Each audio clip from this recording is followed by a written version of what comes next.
à tous. J'espère que vous allez bien. On se retrouve aujourd'hui sur Télé Blizzard pour parler de Pyramide. Sorti en 2015, Pyramide est un film américain réalisé par Gregory Levasseur. Le docteur Nora Holden, son père Miles, son petit ami Michael, la journaliste Sunny et le caméraman Terence rentrent dans une pyramide pour récupérer le robot de la NSA, rien que ça, qu'ils y avaient envoyé en exploration malgré l'interdiction du corporal Shadid. Une fois le robot récupéré, il ne retrouve plus évidemment le chemin de la sortie et il s'enfonce dans la pyramide. Ce n'est malheureusement pas vraiment un film qui restera dans les annales, mais c'est un bon film tout de même et qui part d'une idée de départ qui est franchement sympathique. J'ai trouvé que certaines scènes étaient un petit peu expédiées et auraient gagné davantage à être travaillées quand même. Les monstres ne sont pas terrifiants pour un sou. C'est le genre de film qu'on peut regarder tout seul la nuit sans aucun problème, mais qui est agréable à regarder avec un petit soupçon de déception tout de même. En somme, c'est un bon divertissement. Rien de plus. Scénario, j'ai mis 2 sur 5. L'idée du scénario était franchement très très bonne, même excellente. Cependant, il est complètement cousu de fil blanc, mais du début jusqu'à la fin. On sait dans quel ordre les personnages vont mourir, on sait comment ça va se terminer. Pire encore, les scènes sont beaucoup trop rapides parfois, on sent vraiment qu'ils ont manqué de temps, qu'ils ont voulu l'expédier, on ne sait pas trop. Je sais pas s'ils ont voulu faire un film rapide ou s'ils n'ont pas du tout eu le temps de fignoler le scénario, mais on ressent clairement un gros manque à ce niveau. Caméra, j'ai mis 1,5 sur 3, tout simplement parce que la caméra est bonne, mais que ce qui m'énerve par-dessus tout dans un film, sur la caméra à la main, c'est qu'on passe d'une caméra externe à la caméra du caméraman. C'est un film qui ne sait pas choisir son camp. Et quand on me laisse plusieurs dizaines de minutes la caméra des personnages pour ensuite faire un plan extérieur, ma seule pensée n'est pas de suivre le film, mais de me dire « Ah bah maintenant, c'est qui tient la caméra ? Elle sort d'où ? Je sais pas. » Du coup, ça gâche un peu le film. C'est soit on est en caméra à la main et tout, voilà, soit on est en caméra extérieure. Enfin, moi, le mélange des deux m'exècre un peu. Autant j'adore quand on passe dans la vue du personnage à celle de l'extérieur, autant une caméra à la main, ça s'assume, ça reste une caméra à la main. Enfin, je sais pas. Parce que elle m'avait rapproché des personnages, mais autant l'entre-deux chaises, ça m'en éloigne. À part ça, sinon, les plans sont plutôt bien. Personnage, j'ai mis 1 sur 5. Encore une fois, on se retrouve avec des personnages totalement caricaturaux, pas du tout travaillés et absolument pas sympathiques. Que ce soit les archéologues ou les journalistes, on n'a aucune personnalité et pas vraiment de quoi s'attacher à eux. Le jeu d'acteur, j'ai mis 4 sur 5, ils font visiblement ce qu'on leur demande de faire. Leur jeu d'acteur est bon et les seuls reproches que j'ai à leur faire tiennent uniquement au scénario et pas à eux en fait. Ce n'est pas non plus un jeu d'exception, d'où le 4. Voilà, ils respectent mais c'est tout. Son, j'ai mis 2,5 sur 3. Le son est très bon. Il y a juste la musique lors de la première course-poursuite que j'ai trouvé un petit peu ridicule. Parce que franchement, c'était cliché et ça en faisait trop. Ça sortait complètement du film. On sent qu'elle a été mise là pour rendre l'atmosphère plus lourde, mais ça la rend juste grotesque en fait. D'où la perte de points. Au total, 12 sur 20. Mention spéciale quand même à l'idée du scénario qui aurait pu permettre un film qui serait monté facilement à un 19 sur 20. Fasciné par la civilisation égyptienne, alors que les pyramides et les tempêtes de sable font partie des choses qui peuvent facilement me faire peur, au cinéma ou dans les jeux vidéo, je suis quand même sacrément déçue du résultat. Je m'attendais à mieux.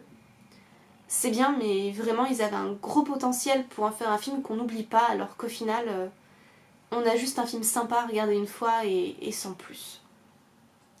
Goromètre, j'ai mis 4 sur 10.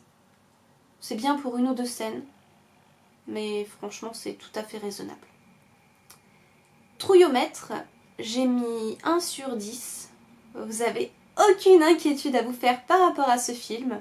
On est loin des films à tension ou des films avec des monstres impressionnants. ce film tient vraiment du divertissement. Et je vous retrouve pour les spoilers.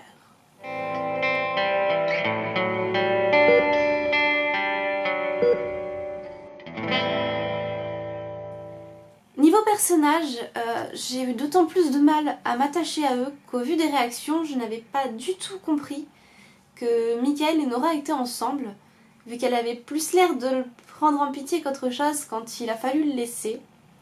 C'est quand on a découvert sa mort en fait, que j'ai compris que c'était son petit ami. C'est dire à quel point les personnages étaient travaillés, surtout qu'on les a suivis quand même pas mal avant, donc voilà. Quant à Sonny, la journaliste, elle est tellement énervante qu'on se doute sérieusement qu'elle sera l'une des premières à mourir. On le sait. La réaction des personnages pour essayer de la libérer est tout bonnement aberrante. Tout autant que le fait qu'elle soit toujours consciente après sa chute, d'ailleurs. Moins crédible, c'est extrêmement difficile à faire. Par contre, l'idée d'Anubis et de la pesée des âmes, c'était plutôt cool comme principe. C'est vraiment dommage qu'il le ridiculise sérieusement à la fin contre Nora, et ce, en toute crédibilité. C'est magique, c'est génial. Bon. Déçue quand même globalement par le film, je l'ai été tout particulièrement à la fin, avec leur jumpscare prévisible à la con, et extrêmement cliché quand même dans les survival, qui vient quand même confirmer la médiocrité du film. J'ai trouvé que c'était un gros gâchis, alors qu'il se maintenait déjà dans les films très moyens, mais assez bons. Dommage.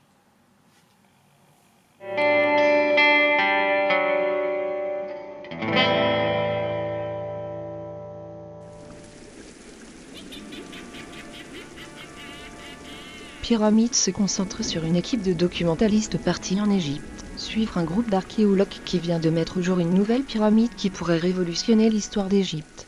J'ai un gros souci avec la réalisation, qui donne l'impression que le film sera un found footage, mais à de nombreuses reprises, sans aucune logique ni justification, se permet de passer d'un point de vue extérieur, ainsi que la présence de musique extra-diégétique, rendant le tout incohérent. Les personnages ne sont pas très intéressants, n'allant pas plus loin que le cliché qu'ils représentent. On a du mal à s'attacher à eux, dédramatisant leur mort et ayant également comme conséquence de ne provoquer aucune peur dans les scènes de tension.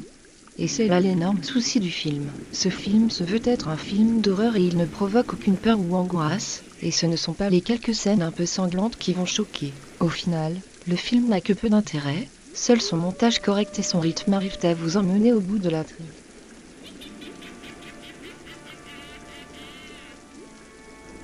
Bonjour tout le monde, c'est Legba qui vous parle. Pyramide donc. Un film particulièrement mauvais. Il a beau se prétendre fan footage, il n'arrête pas d'inutilement en briser les règles, utilisant des angles de caméra que le style ne peut se permettre. À un tel point qu'on autorise même un plan particulièrement mal fichu et gratuit sur un satellite pour illustrer le scan de la région par les archéologues. Chose qui dans un fan footage ne devrait même pas être envisageable. Les acteurs vont du mauvais au moyen, mais je pense que la direction d'acteurs est tout autant à pointer du doigt que leur talent intrinsèque, sans compter que les personnages inconsistants et incohérents n'aident pas beaucoup. Qui plus est, le monstre est on ne peut plus cliché, mais par-dessus tout, ce film ne fait pas peur du tout. Même un mauvais film d'horreur peut avoir par accident un ou deux moments réussis, mais pas celui-là. On en a rien à foutre, on sait qu'on en a rien à foutre, et c'est tellement mal fichu que ça n'en est même pas drôle. Bref, même pas un nanar, un navet, qui partait sur de très mauvaises intentions. Même pas un film devant lequel on peut rire avec quelques potes et quelques bières. Ça marcherait 5 minutes tellement il est répétitif et boursouflé. Clairement, un film réalisé par une personne qui n'en avait rien à foutre, ou alors qui n'a même pas essayé de comprendre ce qu'était un fan footage. Ne regardez pas ce film, il n'y a juste rien à sauver. Je ne crois même pas qu'il soit possible de ne pas lui donner la note que je vais lui donner, à savoir un putain de 0. À bientôt sur Télé Bizarre.